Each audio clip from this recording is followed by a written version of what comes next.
back. Welcome back to FSL Season 3. Mm-hmm. I am once again Gerard, the Escape Artist, and joining me here is Daryl Hungry. Yeah, Daryl Hungry. Used to be the hungry kid, but then after NS, you kind of drop the kid when you've seen some stuff, fight a gun, just become hungry now. Yeah, still forever hungry though. Yeah, we are going to Game 2 relatively soon. We have, honestly, the highest ranked players I've seen in this tournament so far on the blue team. Some challengers. Two challengers, a bunch of high diamonds, and on the red team, I guess sort of an old Garena talk DJ. If you guys remember her name is Urith. I don't know, really popular, but she's gonna be playing top lane this time. Ooh. The thing is about Urith, I used to match her in solo queue, and like she would play Orianna all the time in mid lane. So I want to see how she does in top lane because this should be quite funny. Yeah, who knows? Maybe some Orianna top lane. She's been practicing quite hard, I believe, with the team. Like they've been scrimming. I was out with a couple of the casters on Thursday, and then we saw Cindy Urith come by, right? And then she was like, "Oh, I have to leave early because I have scrims tonight." And I was like, "Oh, okay, good for you. You guys are really practicing before the tournament." Some teams take it very easy. They don't practice all too much, but I firmly believe that scrimming and setting your draft properly is very key to achieving success in game. And you can see that right now in picks and bans because they're removing all the like tier 1 meta picks or S tier meta picks in patch 8.24b. Yep, and on the other side we see a Mordekaiser ban as well. It's quite interesting. Mordekaiser, Pantheon, and Thresh, but they do get the Camille for themselves, which is a good sign. Camille together with Lee Sin, I think, has been highly contested in the Casper Cup. Of course, this is the patch where Xin Zhao is on permaban because of some bug issues, so he's globally banned in every tournament. So with that, we do see the Camille being the next default choice. Lissandra here locked in, a very, very new favorite after the changes to her passive, which creates the frozen thralls every time you get an assist or you kill a enemy champion. And just, with the overall ability to take Aftershock, be more tanky in lane while still getting access to ability power from stat charts, I think that's what propelled her to the top now. Yeah, Lissandra before the changes was already pretty good, and now it's even better. Yeah, we see the Caitlyn. Oh, Caitlyn was more, okay. You remember the Caitlyn from last game, don't we? Yeah. I actually, going Caitlyn is... I would have preferred to see a Lucian or Ezreal, just because both those champions bring so much more to the table than Caitlyn. They have much more reliable and early power spikes because of Kleptomancy and Blade of the Rain King, plus press the attack respectively, right? So both of them have very good ways to itemize and come online very early on. Caitlyn, you have to wait for 3 items for the most part. So Nocturne here locked in for Vayne. Interesting. We saw a couple of Nocturne picks in Demacia and Casper Cup, but the focus whenever the Nocturne comes into the game has always been achieving picks with the ultimate. Every time it's up, you force a man advantage after you use the Paranoia. So in conjunction with the Lissandra, it's a tool that the Valkyrie side has now. Yeah, and I mean they can force some really quick ganks. Over on the side of Call Me Daddy, though, they do have Zoe and a Morgana, the Black Shield. It's going to help out against the Lissandra a little bit. The Black Shield, of course, you really want it for the Zoe whenever she uses her portal jump to land a paddle star, because the end location is so telegraphed, right? It becomes very easy for the enemies to sort of spot out where you're going to land and then CC you after that. So you want some sort of protection, and very, very key here is the Black Shield from Morgana. Ornn being banned out.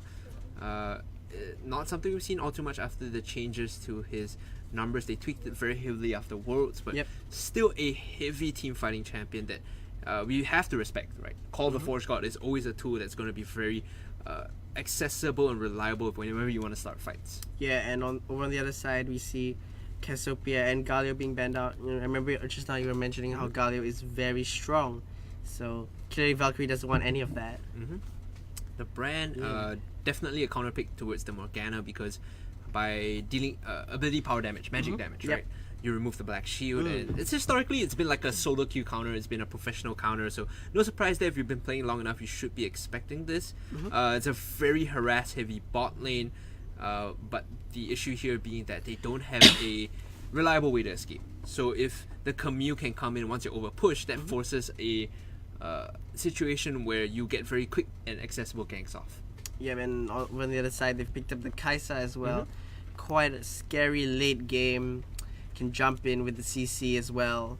So, I would pretty good. want to see a Scion in the top lane here because they need whoa. Heimerdinger. Now Should be that's- Heimerdinger top lane, I guess. That's very different from Yeah. Scion. I wanted someone that was tanky and able to provide a lot of crowd control so the Kai'Sa can use her killer instinct more reliably. Yep. Traditionally, you always pair Kai'Sa with someone like an Alistar, someone like an Ornn, right? Where you can get the knockups and you get the marks off so you can dash around and keep yourself safe. Heimerdinger doesn't do that. Heimerdinger is just a split pusher. He's just a pain to lane against. Yep. So a bit of a discrepancy here in the draft, I think. It might actually be a Lissandra top lane or Malzahar top lane even. Probably Lissandra. Yeah, Oh, definitely gonna be the Lissandra top lane, I think. Because, Urith, Yeah. what are you doing, man? They're trading around a Okay. whole bunch. Oh, okay. It looks like... I'm not a fan of the composition here either because this is a double AP comp which comes yes. online very quickly, but at the same time very easy to itemize against, right? So, Wait. yeah, Ah. no, don't worry, man. They can't bamboozle us twice. Okay, double AP compositions on both sides. Very easy to itemize against because you can get early Abyssal Mask, you can get an early Banshee's Veil to deal with the damage coming in, right? Yep. So, not as reliable, but at the same time, you have Kai'Sa versus Caitlyn, both reliable damage sources in the late game. Kai'Sa, of course, scales definitely much quicker, much faster. So, the Caitlyn is more reliant on crit items, whereas the Kai'Sa, your passive is key. Your passive is gold, right? It does so much damage. Yeah. I mean, looking generally at the damage, even Kai'Sa does a fair amount of magic damage as well. So that's really a lot. Oh, that's true, yeah. Yeah, a lot of magic damage from both sides, even with the brand on the other side as well. Like this Camille and Nocturne to do the physical damage. One thing I want to pay attention to as the game progresses is how they're going to deal with this Nocturne. Because late game, the Nocturne becomes a win condition where he's fed enough to just dive your back line. He wants to dive on the Zoe, he wants to dive on the Kai'Sa. Kai'Sa has killer instinct to escape, so I'm not too worried, but it's the Zoe, right? You gotta pay attention to how long the Zoe or how she's gonna space and survive because she will always be a threat with her bubbles and her paddle star. It's how they can neutralize that threat with the Nocturne. Yeah, I mean, really with the paranoia, it's gonna be able to dive straight in unless they blow him up first. I mean, that is an option, of course. Generally, when we see the Nocturne at the later stages of the game, you're normally sporting a GA with either the Edge of Night for the shield or some sort of mitigation, right, to keep yourself alive a bit more. I do expect a bit more aggressive jungling from both sides, considering they are relatively high ranked. Xiao Shen, the Camille player, is challenger, right? So at that point, you should know what the optimal routes are. When we talk about routes, there's like the safe route, the greedy route. We saw both junglers previous game take the safe route. Not exactly the most optimal, but definitely the safest with minimal confrontation. This time with the Camille, you definitely want to avoid the Nocturne early on. Try to hit your lanes as hard as you can. Like we said, bot lane very easy to gank. Top lane with the Heimerdinger is going to be pushing out, so you just ignore that. Doesn't matter. Focus on bot, focus on mid. Yeah, I mean, they both have like a fair amount of CC to help the Camille out, land their hook shot, stun, and into another stun, and you know, they might just be able to blow somebody up with quite squishy, like pre-6 Lissandra and Caitlyn and Brand. Brand especially, he's quite squishy. Yeah, but when it comes to the mid game, the lane distributions is going to be tricky because we do expect the Caitlyn Brand to be in the mid lane, and then we have the Nocturne as well as the Lissandra on the sides, right? So it's gonna be this similar combination, like the previous game, if you remember, of Malzahar, Caitlyn pushing together, trying to get objectives, where the Lissandra and Nocturne will try to join in with Teleport and Paranoia respectively to force these fights. And speaking of teleport, once again, double teleport on the side of the red team now. Valkyrie, I believe. Valkyrie, yes.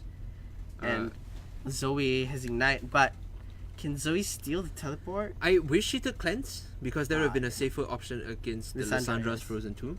It's being very greedy, but it's also a statement saying, you know what, I'm better, so I'm probably just gonna own you like level 3, so maybe I don't need the Cleanse. I don't know. I'm not speaking for them, I'm just like gesturing and hesitating, I guess. Maybe just praying that they're gonna get the Cleanse off a minion or something. Who knows? That could work as well, you know, just roll the dice and see if RNG is in your favor. Oh, if it is, it must be really annoying. Yeah. That's one thing really tough about Zoe, I feel like. Every time you lane her, right, you might be winning lane and she picks up like a redemption or a proto belt, and you're like, oh, it's back to even again because she can trade with these free spells and items. Yeah, exactly. Picking up the redemption, seeing that, it's just like, I just did like so much damage, and then you see the circle and you're like, oh. Oh man, I can't trade anymore. Well, free heal? Oh, guess I lose this trade anyway. Yeah. Apologies guys, we're gonna be resizing some stuff. Not to worry, of course, this, like I mentioned, is work in progress. I don't think that esports is ever fully finished, you know. And then ultimately, there's always room for improvement. And like here, we try to strive for the best, you know. Yeah, that's right. And we are gonna get into game. We are in game, just a little dark here. Dark Harvest. Let's take stock of the runes. Dark Harvest on the Zoe. We've seen a lot more Aries, like Summoner Aries Zoe, especially after Dark Harvest has been nerfed. So not a big fan of that. I'm just gonna point out, I'll be very honest about what I like and I don't like, right? Sure.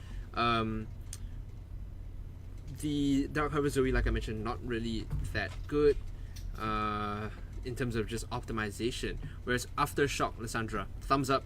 It's a really good itemization to go with because it adds so much survivability to your lane while giving you the ability to play more aggressive as well. Yeah, the Aftershock with the extra resistances really helps out in these kinds of situations. Looks like there's not going to be much of a fighting here. Just an even spread level 1. The Nocturne lethal tempo is good. I think traditionally when you play Nocturne, you sync the lethal tempo with the fear leash, right? And that times so well. It gives you almost like immediate stat boost and stat check to your damage later on. Yeah, really just able to swing your arms faster. He's one of those junglers that really, you know, didn't care all too much about the changes to Dark Harvest or Electrocute in the jungle. So one reason he's also seen a lot of play recently as well. Yeah, that's right. It looks like he's going to start at the top side, while over on the blue team, they start at the bot side. So I'm curious what the path is going to be from the Camille, because like I said, optimal path has always been, to me, take Rip Buff, move to Crux, take the Scuttle Crab after, because that gives you very quick level 3 and you're still playing on the bottom side, which allows you to be more aggressive against the enemy duo. Looks like that's not going to happen though, because Camille's begun to move up towards the top side, but Nocturne seems to be doing that. Yeah, this is the optimal path. I think we saw a lot of this in the 2018 World Championship. It was made very popular by the jungler of IG, Ning, who found that if you do this, you can pretty much prioritize one lane while still getting level 3 reliably. Yeah, but Camille's gonna be able to pick up this Scuttle Crab. Probably move over. I mean, they have vision of her, so they know where she is. Nocturne's just gonna be able to safely take stuff. So in this early game, the advantage goes over to Vayne because she knows where the Camille is, like you pointed out. He can path around that. He knows that, okay, she's topside now, so she should be doing, logically, blue buff to Grom to Wolves and then down to bot. So you can time it. You know roughly what the timing is by tracking her movements. You can predict whether you can gank bot or mid while she's topside or bottom side. Yeah, I mean, moving to the bot side now, Caitlyn and Brand have already started pushing. Are we going to see some tard plating? It's to be expected. This lane is very oppressive, especially when there's minimal sustain coming in. Yep, and just... Boom, 160 gold. There we go. It's 80 each. Yeah, 80 each, but still, that's a lot. Especially when you consider that there's still a whole bunch of other like plates that have not fallen off the turret just yet. They will soon though. Whoa. A bit of damage and eating the cupcake. Oh, that shield is not really gonna do much for you. Interesting black shield there. He used the black shield to give the Summoner Eerie over. Yeah, so to mitigate the damage. It seems like that was the intention. Yeah, the intention of that move. Yeah. Oh my goodness. The black shield would still be down for quite a while more. So let's point out the strategy going on here. Nocturne, knowing that Camille was topside, puff, track down all the way down to the bot side. You know that Camille is probably either going to be at Raptors now, Yep. or the bot. or the bot lane golems, right? Yeah. That's the general idea, because you've known her location from the top ward. Nocturne now is going to be playing largely on the bot side. He did a full clear. This is the most efficient clear that you can find on a jungler. You do a full clear, get level 4 and base with 1,000 gold. He could alternatively now securing the river with the Scuttle Crab, base and come back down, or he can move in over and just babysit and make sure that they can push again to get a better base timing. In this case, he knows that he doesn't have to secure this because the river is all walled out. They're safe. He can just base and they can push up. Yeah, I mean, looking at just how low the Kai'Sa is in comparison with the Caitlyn, really having a tough time. Yeah, so you see that ward right there in the river is going to spot out the that- Camille, and this is going to signal, okay, we got to back off. That safety net of vision around the river was what allowed the Nocturne to back off, get a buy, and now he's at hit because he got his jungle upgrade, he got boots as well as a control ward. About 1,100 gold, the most efficient jungle path you can find. And that puts him so far ahead compared to the Camille, because now if they meet each other in the jungle, or even in a 2v2, any situation where both junglers have to clash, Vayne is always going to come out ahead. Yeah, with the red smite, and Camille on the other hand only with 2 long swords. It's definitely a clear advantage for Nocturne. Everyone making their first backs. Malzahar using his teleport. This is up. like, I have to give all credit to the jungler of Valkyrie here. Really thumbs up, heads up play, smart planning, good execution. This is what you expect to see at really high levels of play. And I really have to give all credit over to the team. Maybe we're just coming out of this path themselves, thinking and planning it out, because it's always like a team effort, right? The route of how you want to jungle. I mean, clearly Nocturne's been doing a good job. Look at that. Like, look at that CS advantage. Yeah. It's 12. It's quite good. And another Scuttle Crab. Oh, She's gotten 2 Scuttle Crabs so far out of 3. yep. The more important part is getting the control ward in the brush, as we saw, and the Scuttle Crab means that it's going to be slightly tougher for Camille to come down and gank this, especially if they control the last half of the river towards where she tried to enter from before. Yeah.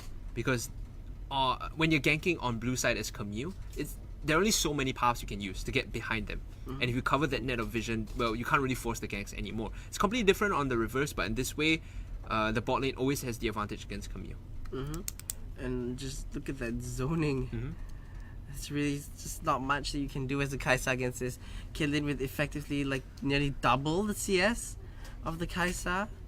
Just constantly pushing it in.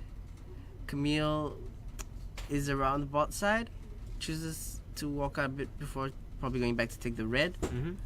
But looks like the side of Valkyrie is just gonna be, and we're gonna see a BF sword on Caitlyn probably. Yeah, it should be a BF sword and maybe boots here, I believe. Yeah, there we go. So that's a big buy.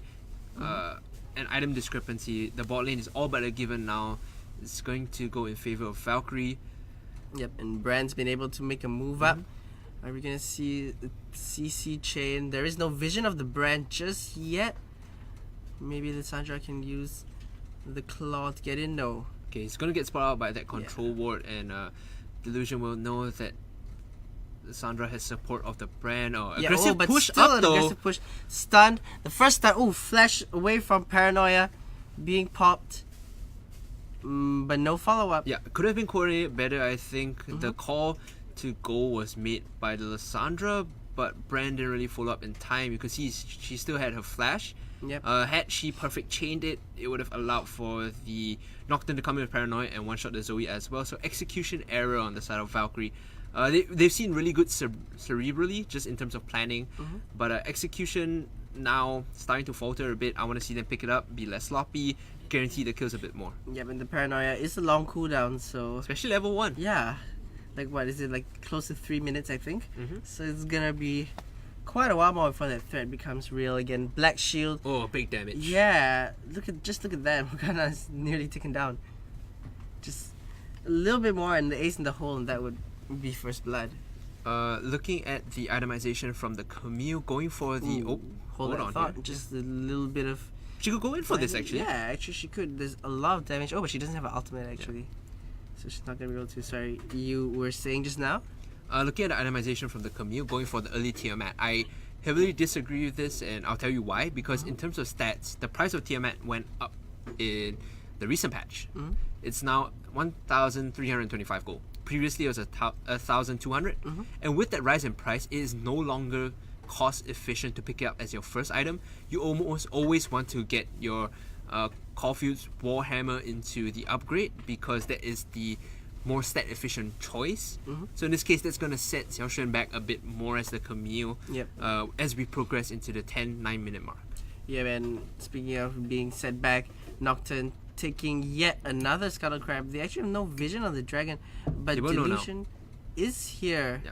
Oh, Bubble straight onto the Caitlyn. Landed. Might be a one-shot. She still has the Pro Belt as well. It's a great block coming in from the Brand. Yeah, but first blood picked up actually by the dragon. Morgana walking away barely alive. Delusion doing a ton of damage to the Brand. Yeah, I think they were a bit too greedy there. Once again, it's an issue with the execution. They did not clear the wards out well enough. There was one blue ward barely sitting on the side that saw them make the rotation over. They thought they had cleared it all out, but it was the MVP ward on the side that gave the blue team vision of the dragon attempt and led to the first blood being picked up. So this does equalize things just a bit in favor of the mid lane. A good snipe by the bubble there, but a good block from the Brand, really just being the support that you really want, just blocking it out and taking their life for the AD carry. Whoa! And powered rockets coming in by the Heimerdinger. Miss Sloth doing her best to put the pressure down. CS all but even in the top side, but this is a very non-interactive lane, so it's what we come to expect. Just push here, push there, push it forward, push it back. Turrets versus Voidlings. Oh yeah, it's pretty much a battle of minions at this point. Yeah, exactly. Soon enough, it'll just be like an RTS and not even a MOBA anymore. Like StarCraft. Exactly. It'll be Protoss versus Zerg. That'll be what it is.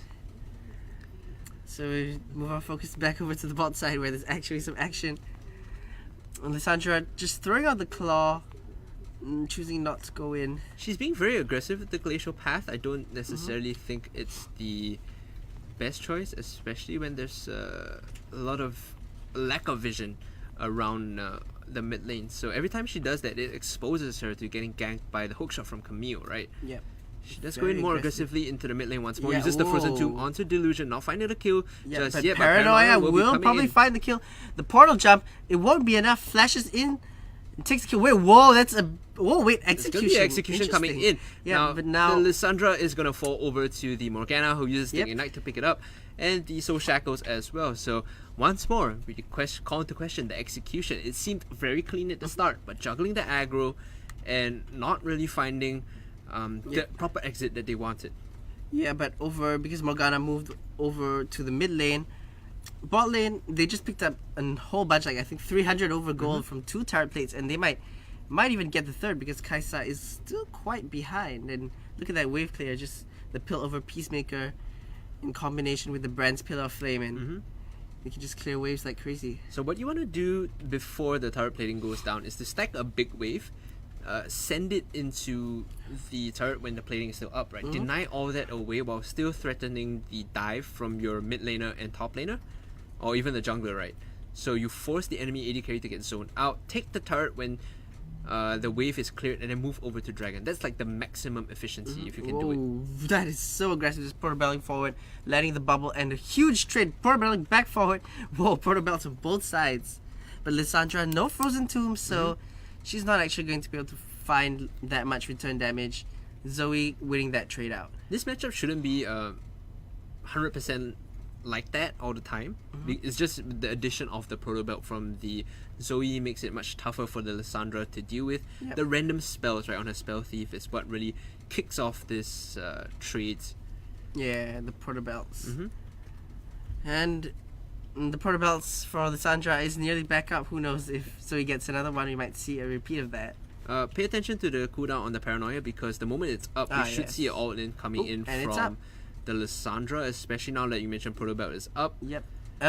Overextended quite a bit. This might be again coming in. Paranoia looks like Zoe's just gonna get decimated, CC'd.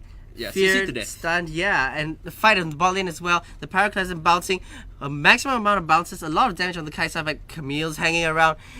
Morgana flashes out Camille, is it gonna be able to find the hook shot? A lot of trades on summoner spells. It's been an issue for the jungler here of the blue side being unable to impact the map whatsoever. Normally when you play Camille, you want to force these ganks and make the life hard for your opponents, right? But in this case, she's barely even connected a hook shot into a Hextech ultimatum, and I find that a bit questionable, especially when we called out bot lane as the immobile lane. Yeah, still unable to find any success with that. Potentially because just how much poke the bot lane presents. Like, they've just gotten, if you look at the health bars of the Kai'Sa and the Morgana, it's generally not above half. So maybe that's why Camille can't really come down. It sounds a bit, silly, like, our Korean advice, why don't get poked, right? Yeah. But honestly, the right choice is just to take a step back, let them push up. If they want to poke, they overextend into you, and that's when the Camille should be coming in. I think the issue here is their inability to secure vision. If you look at the map on the bottom side of your screen, the bottom half has always been lit up by wards from Valkyrie. They've been putting down vision consistently to ensure that the bot lane is safe so they can push these advantages. That shouldn't be the case if you're playing the Camille. You always want to deny the vision. If they walk up to ward, it's a brand warding against you. You should be able to counter gank him if he moves up for vision. Yeah, Brand, as you mentioned, is very squishy. Just can be taken down. A binding, 1,000-year binding, and into a hook shot, and that's it. Exactly. There are so many ways to deal with this, but they aren't executing properly. And right now, just because the net of vision is better for Valkyrie, they are just pushing their lead. Yep. Look at that. 4 control wards down there. Yep. That's really, really... That's so much vision. And it's smart in terms of game planning and knowledge to know that we don't have to... Oh, hold on. Hold on. Yep. Oh, great neutralization of the hook shot there. It's going to be a 1v1 between junglers. Oh, not a 1v1 anymore because Delusion comes up and picks up the kill with the Paddle Star. 2 kills now onto the Zoe. Yeah, great support there coming from the mid laner. A bit unfortunate that Vayne couldn't find a fight in time. Could see that the Camille got the drop onto the Nocturne. So it's 1-0, blue team jungler. Yep, Lissandra with the Frozen 2 means that she probably would be able to survive any dives. Camille's just going to back off. First turret. Nope. They're just denying the wave right now because you can see they don't want to chip away at it all too much. They want to send the big waves in, right? And force the Kai'Sa and Morgana to either, 1, choose to stand the turret and CS and get poked, or 2, back off and miss all the CS. Look at that Zoe with the cleanse. That's really, this is really sad. Oh, not she anymore. has the heal now, so she doesn't really care. Yep. Oh, man! Landed so... Look at that. Damage so much.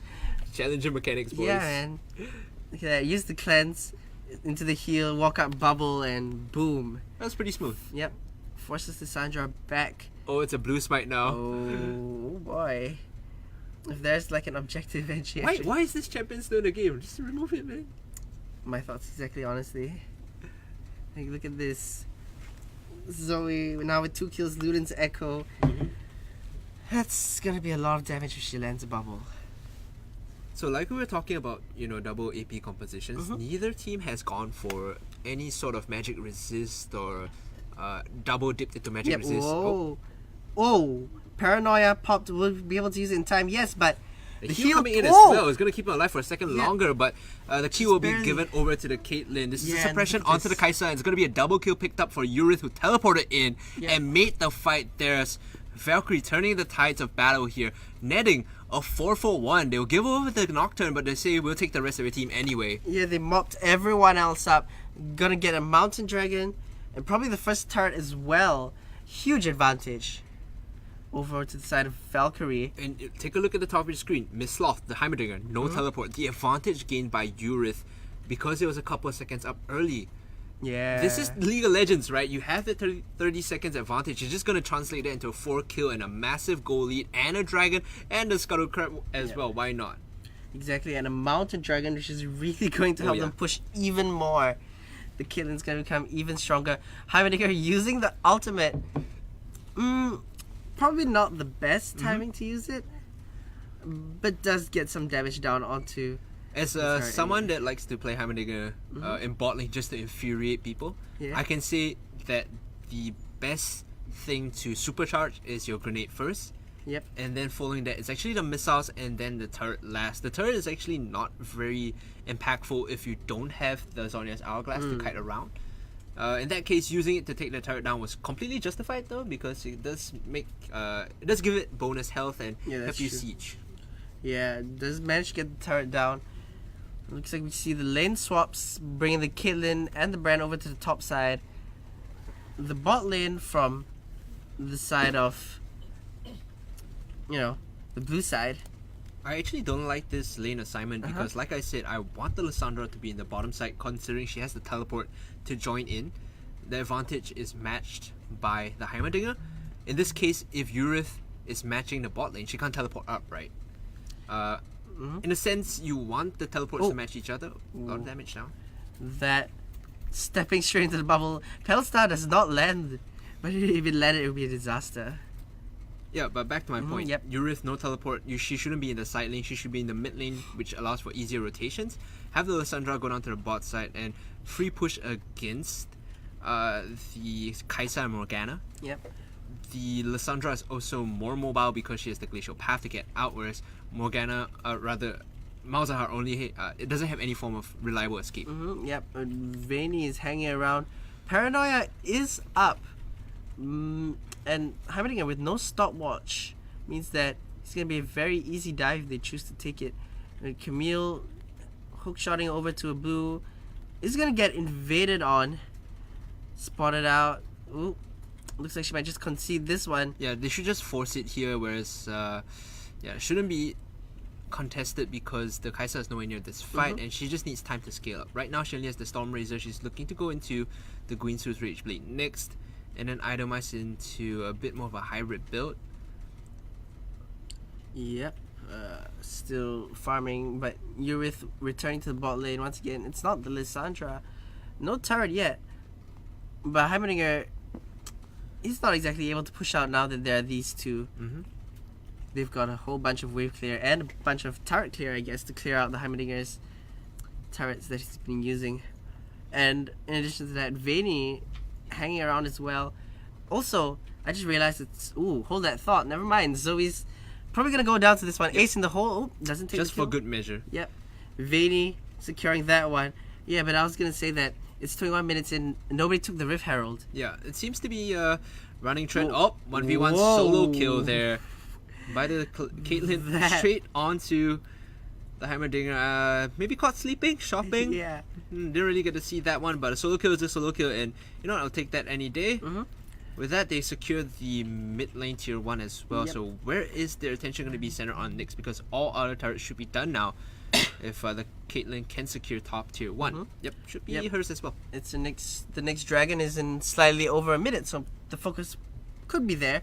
Take a look at the gold. Bot lane is a close to 3,000 gold lead. Top lane 1,000 gold. Mid and jungle more or less back and forth, but the advantage really lying now with the Malzahar as well as the Caitlyn. Yeah, look at that. The gold, I don't know, it's just crazy, honestly. Vayne with 1,000 gold lead as well, so I have to give a lot of credit and praise to the jungler here of Valkyrie. She's shown immense thought going into a route, execution wise, knowing which lane to cover and how to play out matchups. I'm very impressed by Vayne coming into this game. Caitlyn already picking up the rapid fire cannon as well as an additional BF sword. So she's going to be getting that IU soon. Yeah. It's going to be quite a scary Caitlyn with that 3 items. Second? No, it's going to be Air Drake.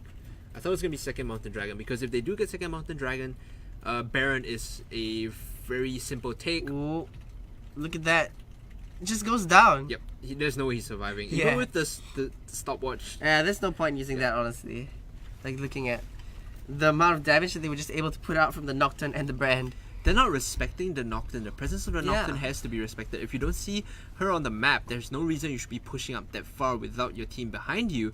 Like I was saying in Champ Select, the composition excels at picking people off with Lissandra and Nocturne. If you don't respect that, you're just gonna be falling like flies all across the map, and that translates into map objectives because the tempo of the game is so high now. Now making a very deep play on the bottom side. Yune on that Brand. I don't think that's a good spot to stand. Whoa! Might find a second one. Delusion with these massive shots in. I was not Stars. expecting that at all. The Brand first to fall, and then the Nocturne soon after. Delusion's Zoe might be the shining hope that they need here to find, or rather crawl themselves back into the game. 4 kills now, already on that Zoe. Look at the damage from the Petal Star, just demolishing everybody. It's gonna be a matter of time until she just one-shot someone, honestly. Right now the question is, do I need a Banshee's Veil or do I need an Edge of Night? Because if I want to deal with this Zoe, I need one person has to stand toe-to-toe to soak up the Sleepy Trouble bubble at the start.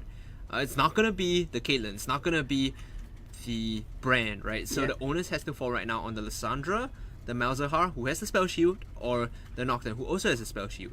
So there needs to be an answer right now to deal with her in these fights. Yeah, because if not, she's just gonna reign free like what happened just now. Yeah, sieging becomes a big issue, right? You have to be worried about the Zoe coming in. Yeah, the poke damage as well as the all-in from that combo. It's just so ridiculous. Missing out the cannon, I think. Fuse bad. Yeah. Losing cannon is always a fuse bad moment. Indeed it is. The red team is starting to move back into their lanes. Could probably get some vision around Baron, considering that that's the main objective that would be up right now. Because they have the blue team, they've got Heimerdinger. That's pretty strong to take Baron actually. Yeah, like I said, Baron always an option if they can get the second Mountain Drake because of how the stats have lined up. So the amplification after the preseason changes has made it such that Mountain Drake and Infernal Drake are so much more valuable. I think that Ocean Drake has sort of diminished in value because after a certain amount, the regeneration doesn't really matter. 8% to 10% is fine. But it's the percentage damage on the big objectives that really matters, and that's why Mountain Drake counts for so much. Yeah, it just really allows him to shred down that Baron. Now, Malzahar has begun to push up the bot lane. He's going to become very annoying because Heimerdinger isn't exactly moving to react. In fact, he's forced to use the teleport. That's like 5 minutes, 6 minutes cooldown, is it now? I don't think that was the smartest move. They should have just sent the Kai'Sa and Morgana down to deal with this. That duo could actually feasibly repel the Malzahar while still dodging a Nocturne gank, of course. Yep, and Heimerdinger has managed to pick up the Zhonya, so that means that he will be able to more stay hardy, alive. Yeah, for a while more. Oh, a pause coming in. Just a bit, With this pause, let's take stock of the situation. We saw the goalie discrepancy between the top lane and AD carries for Valkyrie really advantages. We once again go back to the idea of lose conditions, right? I think similar to the previous game, the lose conditions here is if you can find a pick with the Zoe onto the Caitlyn or onto the Nocturne, that simplifies your game plan a lot more because they are your main damage sources. They are Valkyrie's main damage sources. So if you can remove them from the fight early on, that's always a good choice. Otherwise, it's gonna be a game of turtling up. Just don't get caught. Don't get picked off by Paranoia. Yeah, the Paranoia is really just able to fly in. I mean, Heimerdinger with the Zhonyas, as we said, is probably gonna help him out a little. I mean, surviving. Yeah, it's more useful when they fight as 5. That's true. Because then you kind of play around the empowered turret and the Zhonyas. 1v1, when you get ganked by a Nocturne in these side lanes, it becomes less impactful. Of course, you could still try to use it to buy time. Tell your team, they're committing resources to me. Why don't you guys go and do Baron or take an objective? Still. Yeah, I mean, looking over at the Kai'Sa with the Gunsu and the Stormrazor. This is not World's Kai'Sa anymore, man. So that's like a weak build, I think. Yeah, that's true. I mean, Caitlyn looking like she's gonna pick up the IE at any moment now. Maybe when the pause is over, she's just gonna like IE time. Yeah, I'm paused so I can buy, please. And then you guys can repause so I look good while I'm paused. So the casters can talk about my Infinity Edge and how it helps me. I mean, looking at the teams, really, we've had 2 games, today that have gone very one-sided very quickly, very snowballing, in fact, and goes back to my point in the early parts of the show. In fact, when we were doing the introductions, I was talking about what I expected from this patch and the teams coming in, very quick snowballs and very decisive wins is what I was thinking, because of how turret plating works and skirmishing works. If you get an early lead in lane from turret plating or early skirmishing, it's just a matter of rolling with it. You just don't lose it, right? And both teams so far on the winning side have shown that they know how to keep a lead. They know how to play around the lead. Yep. But on this game, it's much closer because of the Zoe just able to just able to do that damage like we saw earlier, and overcommitment from the Valkyries, and that resulted in two of them going down for pretty much nothing.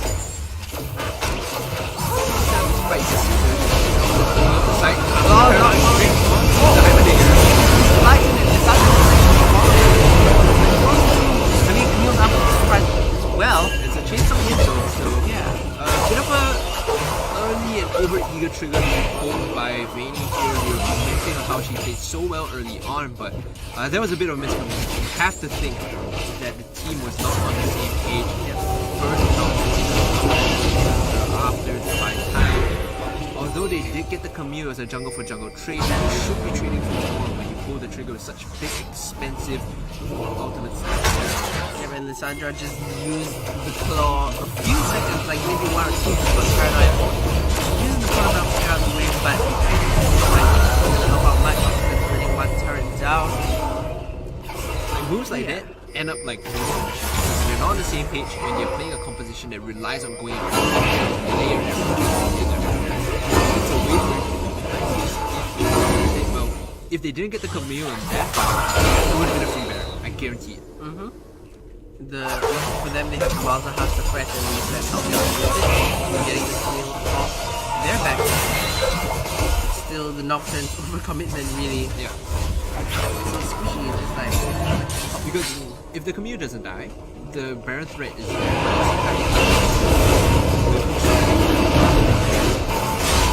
objectives become very tricky.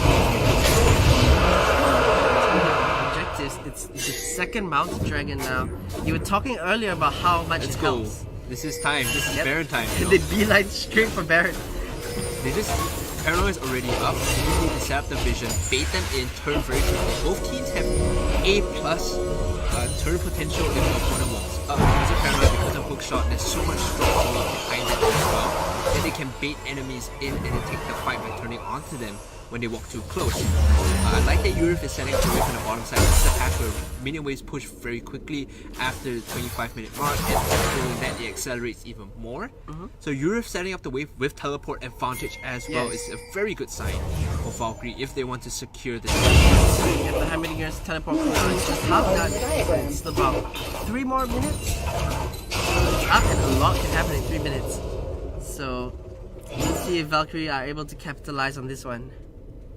Trinity Force being completed here for the Camille. A bit of a late buy, but impactful nonetheless. We do see the occasional Jordan's Fist into Snare's Gauge for Camille players just because it makes them a party, but Oh wait, hello, the one shot. looks like someone got bound up and taken down. The one shot. Yeah. Just a binding and a sleepy trouble bubble, ignite, and ooh, he's gone. Like we said, boost conditions are always available. When there's the Zoe, when there's the Morgana, 1000-year binding into a Paddle Star. Ways you can call yourself back into the game, right? Yeah. You can call yourself back, and the question is, what is the blue team going to be able to take off this? Like, Minimal. one turn, really minimal, nothing too impactful. You get a turn, but not. Like I say, a way for you to clear yourself back into the game. You want to get to the point where you can team fight reliably, you know, if you can fend off the Nocturne in these fights, because like we mentioned, Zoe has to be protected, has to be safe. So what she can do when she's left unchecked in the fight. They can eliminate her early on, it might be much better for her. Yeah, gonna be able to take down that. Nope, not gonna be able to take the turret after all. Voidling's OP, man. Yeah, I mean, yeah, back to what you're saying, Zoe is just so strong at this point. So, it depends. I mean, if really a bubble lands, that one bubble could win the game. I remember back in Hyperplay, like, I believe the Zoe just... Oh, yeah, that was... tore everyone apart. Our Hedge's Zoe Yeah, that was yeah, going yeah. wild. Ronghan was sick on that game. He's popping off being the Vietnamese team. Yeah, exactly. Like really just doing so much. Finally getting that turret down. So I wish right now Valkyrie was more decisive, knowing that they have the capability to take the Baron quickly. Should be setting up a bait here, force people to check, right? Because there are only so many tools that they can use to check the Baron at this point. You have the Kai'Sa's Void Seeker, and that's about it. You know, maybe a turret from the Heimerdinger. There's nothing much they can use to check apart from blue trinkets and those skills that I mentioned. Yep.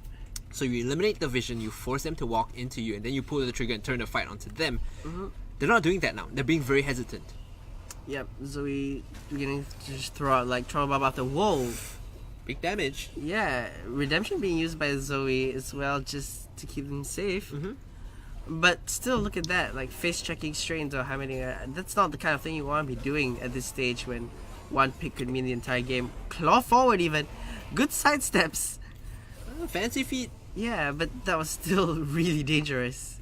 Vayne's holding off in the side, looking to pull the trigger for the Paranoia. They want to find a target, isolate her, and remove her from the fight immediately. Oh my goodness. Can't walk up like that, but they do find a target for the Paranoia straight onto the support here. Yep, who actually goes down the Frozen 2, the hook shot.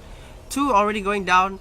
They find 2 very quick picks and make it a third after that. It's going to be the Camille falling as well. They're chasing for it. But Yurith Zoe leading the charge so much damage for her team. Trouble Bubble. Not gonna find go back. The damage there. Yeah, but a 3 for 2. Zoe and Heimerdinger left alive, limping away from this one. Thankfully, Delusion was able to pick up a couple of exit frags from that fight. It would have gotten much worse if they left without getting anything. As a bit of a pause and reconnect comes in. Yeah, let's talk about that previous fight. I mean, some mispositions there. Caitlyn walking so far up and then looking at everything that has happened. I want to draw this back to the issue of communication. I think they were not on the same page, as evidenced by Lissandra following the claw, taking the glacial path forward, right? They were like, wait a minute. And then there was a moment of hesitation, and the team's call, you could almost hear it going on. It was like, oh, it's time to go, because we've already committed this far forward that Paranoia had to be used. Everyone had to follow up with flashes to keep relevant spacing in the fight. Thankfully, they're far enough that it worked out in their favor. 3 for 2 is not optimal, but with a couple of misplays like that, if you're far ahead, it's still like an okay trick. Yeah, I mean, you mentioned like using the flash. It's the same as the previous fight. The Lissandra had to re-flash in after the glacial, after the claw went down, and then use the Frozen Tomb. But regardless, it is still a win for the side of the Valkyries. I would say for their opponents as well, it did go better than they expected, because they being that far behind, right? Getting a couple of return kills, revenge kills, actually helps in their endeavors to claw back to even. Now we do see the Zhonya's being completed for 2 members. We saw it on the Heimerdinger earlier on, and now on the Zoe. This is like good news, right? Because previously we were saying Nocturne wants to isolate Zoe. Now she's Zhonya's, can't do that anymore. Previous fight, the Nocturne had to go for the Morgana. Although she did get the pick, it was not the optimal pick, and that's what allowed Zoe to get some return kills as well. Yeah, and once Morgana picks up her Zhonya's, it's going to become harder and harder and harder for the Nocturne to find a successful pick. Now even Camille holding onto a stopwatch as well. So he's starting to run out of targets to Paranoia. There's a cute little interaction with Hextech Equilibrium if you use it onto enemy. For example, if everyone's diving in your backline, right? Lissandra and Nocturne, and they're next to each other, your primary target, everyone around them will get knocked away by Hextech Equilibrium. So it functions as a self-peeling tool as well. If you use it properly, it peels for your team as well. That's like a cute little interaction that might come in useful if the players know how to make full use of it. Oh, bubble on the back. Yep, not gonna land, but still the zoning from that bubble. What's up? It's another dragon, and it's a fire dragon. Inferno Drake. They're looking to complete all 4 elements, trying to summon the Avatar. Yep. Oh! Almost getting stolen away, but Vayne secures it for her team. And that's gonna be 4 Drakes, and the next one is gonna be a doozy. Yeah, didn't actually. Oh, scumbag support. Yeah.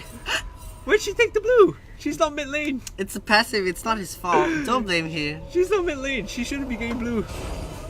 Yeah, I mean, report green band, please. Well, that's unfortunate, but yeah, I mean, back then the dragon, that was really close. In fact, Vanny didn't use his smite, I realized. He, I think it was an auto attack, or like he does bring a proc that took it. So thankfully she got it.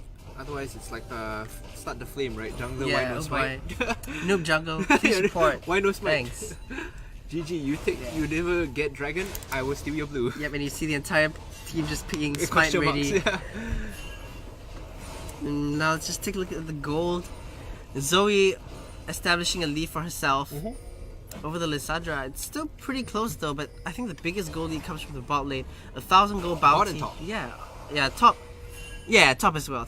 In fact, the jungle gold has all but equalized. It's really the lead now being held by the Caitlyn and the Malzahar. Largely because Yurith has been so impactful in these fights. The suppression, has caught some key targets for her team. Yeah, it stopped the Chameleon who drags multiple times, kept McNuggies alive. So that's a pretty good way to win a team fight. I mean, just suppress, stop the Camille, and then if the Caitlyn puts more traps on the Camille. This is a window for them to go in if they want to, because they're pushing out very aggressively. Nocturne on the back. Remember, he's level 15, so no level 3 ultimate just yet. The range isn't as wide as he wants it to be. Just for a while more. Camille as well, 15, no level 3 Hextech ultimatum. Looks like the teams are just gonna clear out stuff though. Nocturne using that Dusk Blade to clear out a control ward. Just one hit, smack. We need to pay attention to how the vision is being developed here, because like I said, both teams are very strong at turning and taking fights when they need to. So removing the vision and then forcing people to face check is a win condition for both these teams right now. And whoever gets the drop, I dare say, definitely has the lead in these fights, despite the significant but marginal significant goal lead of 3,000. I mean, the goal lead of 3,000 is mainly on 2 members, so if they can pop either one of those, yeah, that's a good point. Yeah, then it's probably not gonna work out after all. I mean, look at that, the Caitlyn is out leveling the mid laner. Every day. This is like some UZI. Yeah. RNG UZI, just take out the farm. Yeah, is that like a bush, a gang bush maybe? Camille choosing not to walk up into it. Spotted out. There was a scuttle crab there. Why would you guys set up the bait like that? There was a scuttle crab. They know if you're gonna do the Baron. Yeah. I mean, it was worth a try, I guess. It was worth a try, I guess.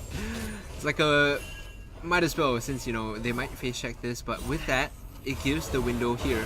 Ace in the hole. In fact, they root her. Yeah, but the sleep stops her. But still, delusion going down, ticking down. The stopwatch keeping the Camille alive just for 1 second more. McNuggets picks up that one, unstoppable.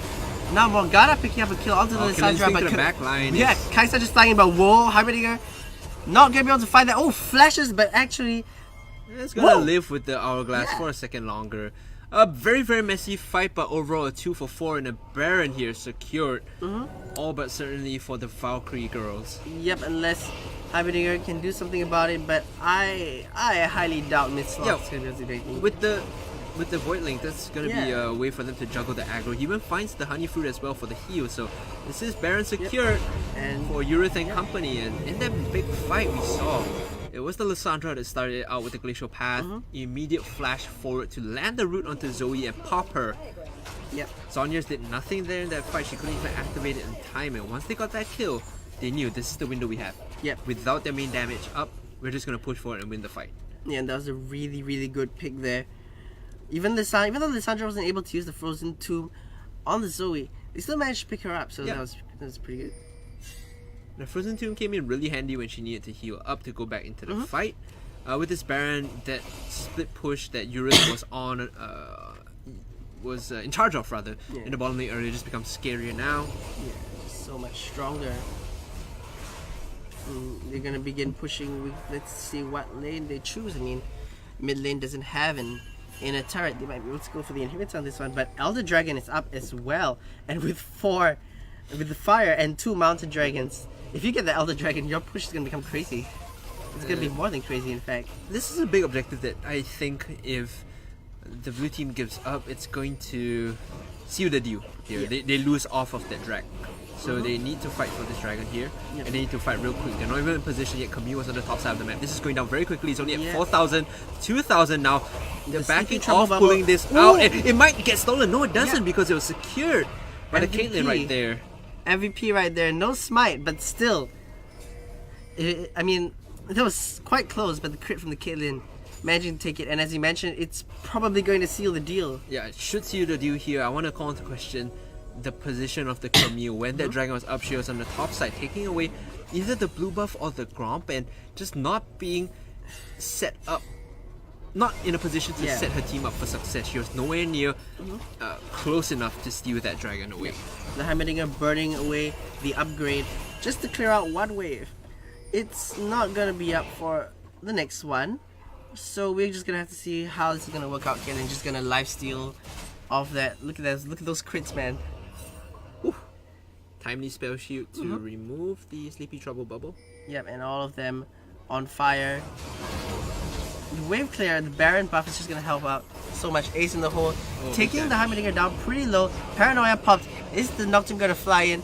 Chooses not to. Vayne, Vayne just chooses not to fly in. Presses R is like, oops, didn't mean to do that. It was like a show of restraint, but at the same time scaring them. Like, okay, we're just going to take this turret, and we'll use the ult if we have to, just to secure this for ourselves. They had to be careful also of the fact that the Camille was lurking on the backside, so she could have came in from the flank and tried to disrupt the situation. Yeah, with that Hextech ultimatum. But they do get one turret off their Baron buff and the Elder Dragon, and I mean, they're probably going to be able to get another one? Moving back down, I mean, the blue side, they're just playing a game of dance right now, just dancing up and down between... So, if you ask me what the best way to execute this now is you have the Nocturne on one lane, you have the Lissandra on the second lane, and then you have Malzahar, Caitlyn, and Brand in the middle, because their global / abilities to come in and flank is so strong that 1-3-1 is going to be very hard to deal with. Yep. Instead of playing like ARAM in the bottom lane, just split up, go and take the respective lanes. It will be a much more successful and profitable mission, I think. Lissandra and Malzahar both have their TPs as well. Yeah, that's also another option. I mean, Lissandra chose to walk down and try to force this. I mean, the wave clear from the Heimerdinger. Yeah, exactly. You shouldn't be playing ARAM with Heimerdinger, and so it just feels bad, you know?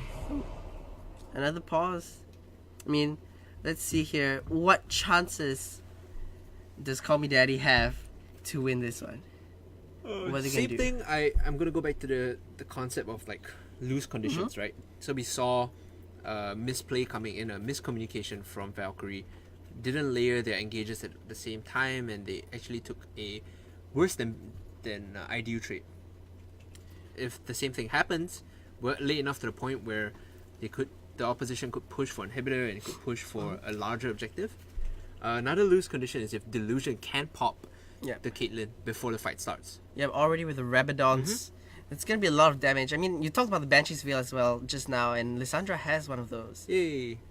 Good for them, because now she can be the one to sort of soak up the front line and say, I'll eat the bubble, or I'll eat the Paddle Star. Anything happens, I can Zhonya's. If anything happens after that, I'm just frozen too, and like, okay, you know, I'll soak up all this damage anyway.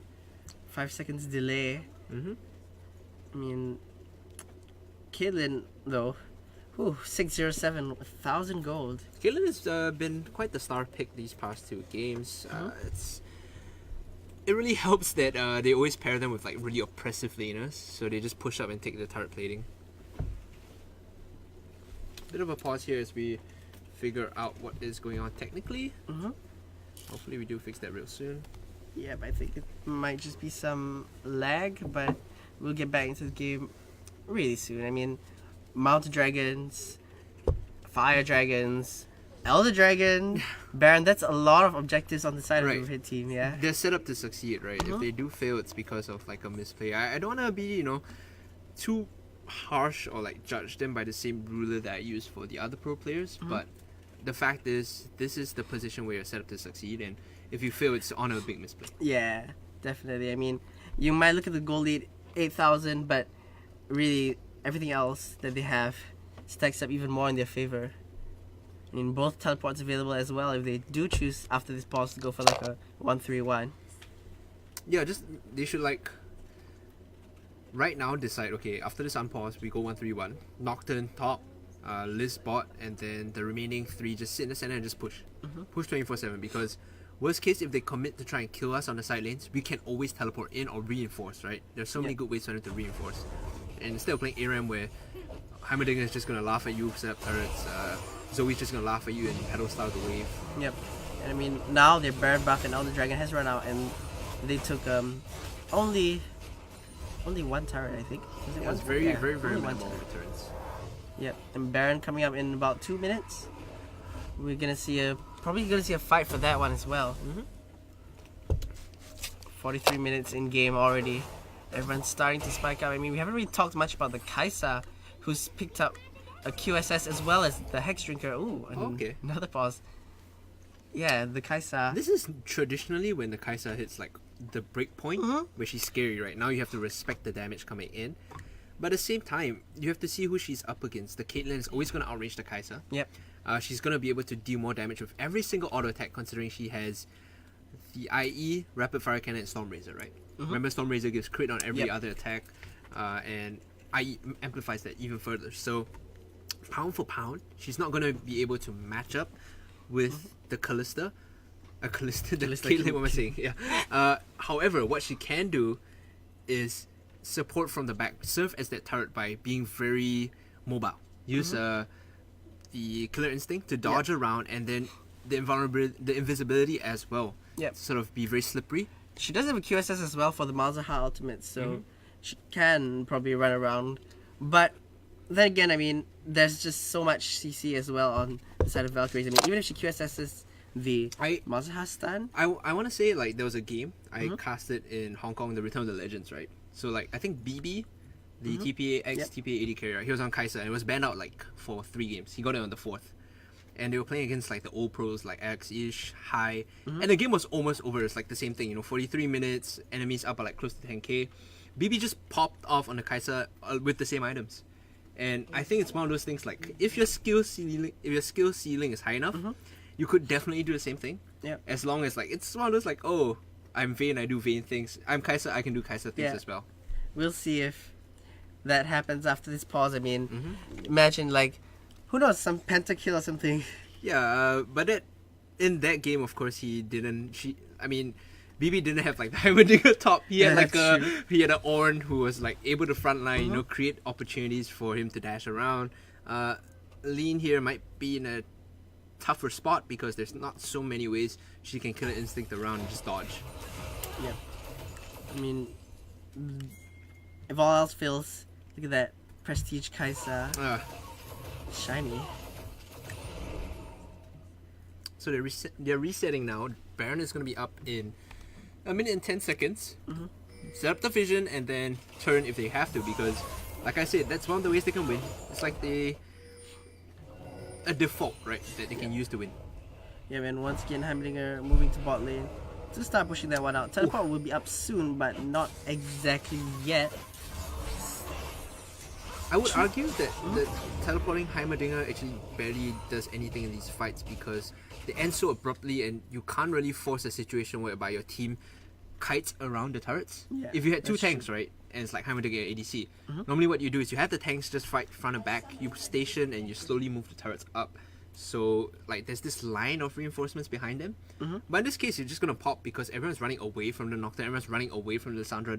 You're going to put 3 turrets there, everyone runs away and just, like, the turrets die themselves. So, one other reason why I didn't think this was a good pick, you remember I suggested Sion, I suggested Ornn, which was banned away unfortunately. I suggested frontline tanks that can do the job, that can provide this safety and this, like, barrier to prevent the Nocturne from diving you. Yeah, and the CC as well to help out with that killer instincts if they get lucky and manage to tag the Caitlyn. But Caitlyn with the Guardian Angel. This is, like, so depressing because you have to fight through so many things to even kill her. Yeah, exactly. Like, oh, Guardian's Angel, and then you still have to go through, like, the Nocturne, the Lissandra, and the Malzahar, who are all gonna... The Nocturne has a Guardian Angel as well. They're all gonna, like, lock you up. Oh, Frozen Tomb. Oh, Suppression. You know? Oh, you can't see your screen because paranoia. Like, sucks to play. Exactly, I mean, it's really a tall order to win, but it's still definitely possible. I mean, I would personally count more on the Sleepy Trouble Bubbles. Yeah. You know, like if you can catch one of the people from the Valkyries, especially say Caitlyn, pop the GA. I mean, make That's a true, fun yeah. The Valkyrie girls have to be very careful with the Sleepy Trouble bubble. I don't put it beyond Delusion to land those. She's been getting some great bubbles in this game and followed up with Pedal Stars, one-shotting people. Like from screens so far away, we don't even see it happen. It's like, oh, she's dead, I guess. Yep. I mean, we can bring it all the way back to that very first one where she landed it and they got the first blood off the dragon. on the brand. Yeah, right? that was it was like unexpected sight, as well, because we thought they were just gonna try and contest it and maybe steal it away with the smite, but no, got the first blood backed off. They couldn't even get the dragon. So exactly. Delusion, one of the I think better performing players we saw today. I think Vayne was one that impressed me quite a lot. I've been singing her praises because her jungling path has been really smart, it's been really consistent. It's just that the execution has been a bit tricky, I think. But that sort of boils down a bit more to team chemistry. It's always like, can we get on the same page? Who's making the calls? So it's I wouldn't put the fault on her.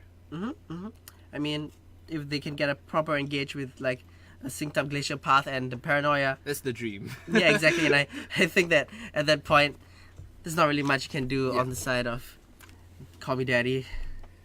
We're trying to figure out what's going on on the technical side. Hopefully we can jump back into game really soon. Of course, guys, do remember that today we have a bunch of matches all the way until 4 p.m. and this is the play-ins. It's like the qualifiers, right, Gerard? On the 20th, we will have the offline top 8 play-ins.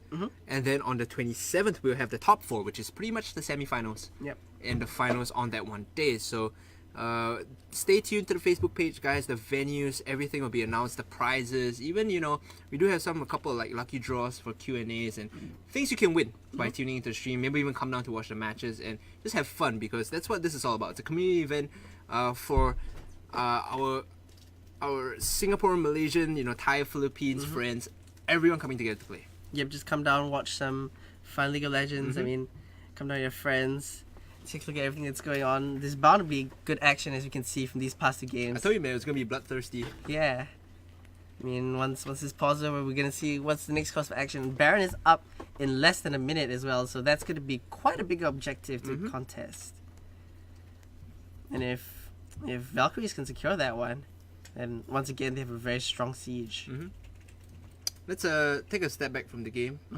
How's your day been, Gerard? I mean 2 games in, first cast with me. It's been pretty good. Fun? I've enjoyed it. I've enjoyed it. Yeah. I hope so.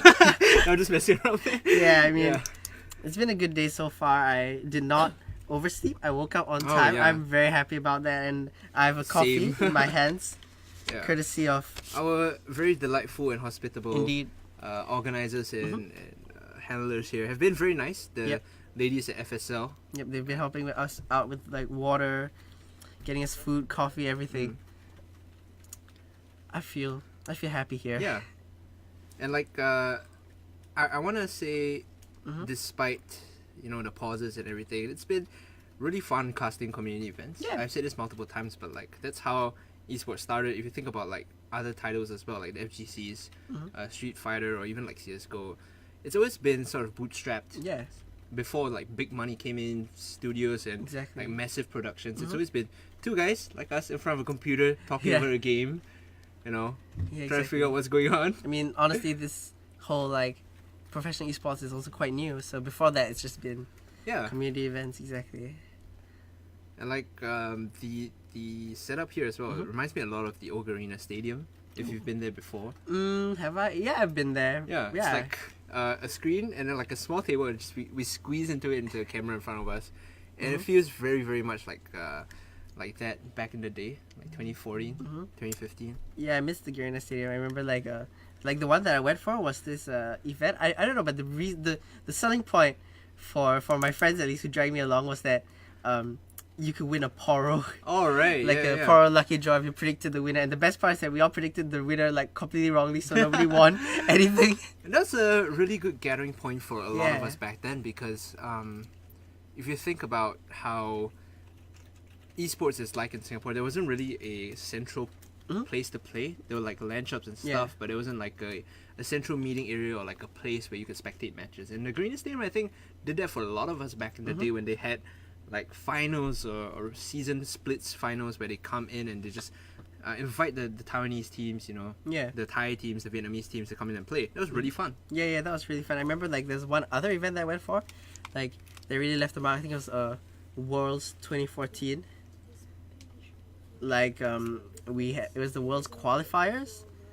The World's group stage. I mean, that was in Singapore, and it was at the Expo, and that was like probably the first international and the only international event that I've gone to, and that was really quite amazing. And Camille's reconnected, so the pause should probably be ending quite soon. Hopefully, we can get back into the action. Yeah, fingers crossed that we can figure this out real soon.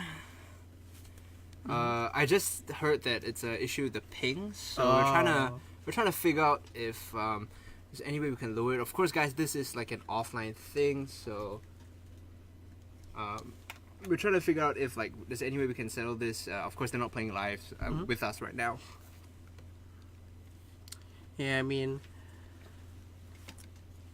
despite all the pausing, like really, you can't deny it. These games have been quite exciting. The first game and the second game. I mean, this game here, we're like the question on our minds is like, whoa, is Zoe gonna be able to pop somebody? Ooh, yeah, right. You know, is Paranoia gonna like? Who's he gonna go for? Is he gonna be able to? That's one of the things I was asking you, right? As like a play-by-play caster, as a play-by-play caster, what do you look out for the most? And you were like, oh, the big ultimate from Oriana. Yeah. Man, I love these like Zoe Peril style one shots. Yeah, exactly. It feels so unfair to watch, but it's like so entertaining. Yeah, it's just the moments and the whole crowd goes like, whoa. Because you know the guy on the receiving end of it is like, oh, this is BS. Like I shouldn't be dealing with this, exactly. but it's part of the game. Yeah, I mean that's one thing about playing League of Legends. Like you yourself can feel what they're going through because you've probably been in those situations before. You just walk up and oops, I'm asleep and I'm now colorblind. Yeah, I'm asleep and my screen is green. Oh, speaking of asleep. Oh man. Oh boy. Did we jinx it, Drat? Yeah, we jinxed it, but at least the Pal Star didn't hit, so almost. Yeah. So close. Yeah, that would have been a disaster, honestly. We need a couple more rounds of that, right? Landing the Sleepy Trouble Bubble and then landing the Panel Star after. That'd be really good for them if they want to fight and claw their way back in the game. Oh, Void Seeker being used to spot out the Baron attempt. We can see here that the girls from Valkyrie are setting up this trap, sneaky beaky like.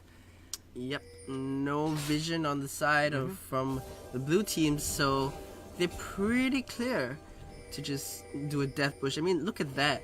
There's barely any vision now in the Baron side. Pings on the Valkyries, looking to take it. They've started. Is there gonna be a reaction? I think there's no chance for that. Oh, it's just even a wasted teleport coming in. Remember, you can't cancel teleport in this patch. And Paranoia being used to go onto the Heimerdinger here. I think they were trying to get a pick off, but no vision since Miss Sloth backed off from the wave. They secured the Baron from themselves and they're looking to ARAM down the top side, which once again, I emphasize, is not necessarily the best play. You can see a lot of damage now onto Vayne. The Paddle Star straight onto the Nocturne, popped her for quite a bit of damage. Ooh, the Heimerdinger ultimates doing quite a lot. Paddle Star, oh, if that actually connected, I think Caitlyn might have just lost to GA. Stop playing ARAM, guys. Just go for the split push. Come on. I mean, you guys are losing so much health with this. Yeah, looking at the other lanes, the blue side minions are actually pushing in. I mean, if Heimerdinger had his teleport, he could like force something, but they realize that and now they're gonna ARAM at bot instead. Go for the split push, stop playing ARAM, have Nocturne on the top side, have Lissandra on the bottom side, and then force the rotations in because there's so many good ways for you to flank once you remove the vision from the jungle. Yep, and now another Elder Dragon coming up in just a few seconds. We're gonna see if Valkyrie might just be able to repeat what they did 10 minutes ago, except that they will be able to clear, probably like clear out the game this time. Gerard, if Valkyrie loses this Elder Drake, like if it gets stolen, I might actually flip my lid. Yeah, exactly. I'll be like, oh, this game is so... Is the smite is available? Oh! Okay. Yep. Secured it. Thank God. There we go, Vayne using the smite. Finally. Okay. Gets it. They're going to ARAM now on the bottom side of the map, I think. Alright, well, clearly they aren't really listening to you. It's okay. But yeah. It's the caster's curse. I tell them, but they can't hear me. Yeah, but they do have 2 cannons now on the bot side. Yeah, this is actually a really good wave. And the third one is coming out. It's Heimerdinger gonna be able to clear. Doesn't have the ultimate to clear just yet. And look at that, just one hit from the Caitlyn, and oh, a flash being forced. Facial Pappy. Look at this, a fight going out. Whoa, Camille already going down. Vayne as well. two junglers just Guardian Angeling next to each other, but the suppression takes down the Morgana already. Godlike Caitlyn. So many going down. Delusion is still alive. Zarya's being popped. But it looks like that might just be it. The trap actually misses, but the sleepy trapper bubble, yeah. Gonna be an ace at the end of that fight. Vayne not even taking part. Yeah, exactly. I'll take your base. You guys can fight on the side. It's cool. Exactly. After the Guardian Angel went down, Vayne was like, nope, I'm not having any of this. But regardless, the Valkyries take the win. 4 kills. Caitlyn 909. Look at that. Malzahar 707 as well. Huge damage coming out from them. Zoe, a valiant effort, but still. Valiant effort is the right phrase, I believe, because she tried so hard. She was the last one alive in that fight as well, and it didn't go her way, unfortunately. But Delusion really putting up a strong fight for her team. Congrats to the Valkyrie girls. I think well deserved. Well deserved. Like I said multiple times, it was a great level 1 strat into jungling, into just execution. They slipped up here and there, but overall did work out for them because they found themselves advancing to the next stage, and now looking forward, the strategy has to be retweaked because that level 1 jungle, if anyone else was watching that, it would be so obvious how you could play against it. Yeah, and I mean, they just need to fix their communication as well. Yep, get on the same page. Yeah, once they're on the same page and they can sync up their engages, they're gonna be very scary. Yeah, guys, we're gonna go for a short break. Don't go anywhere. We'll be right back after, a cup of coffee, maybe go to the washroom. Yep. See y'all shortly.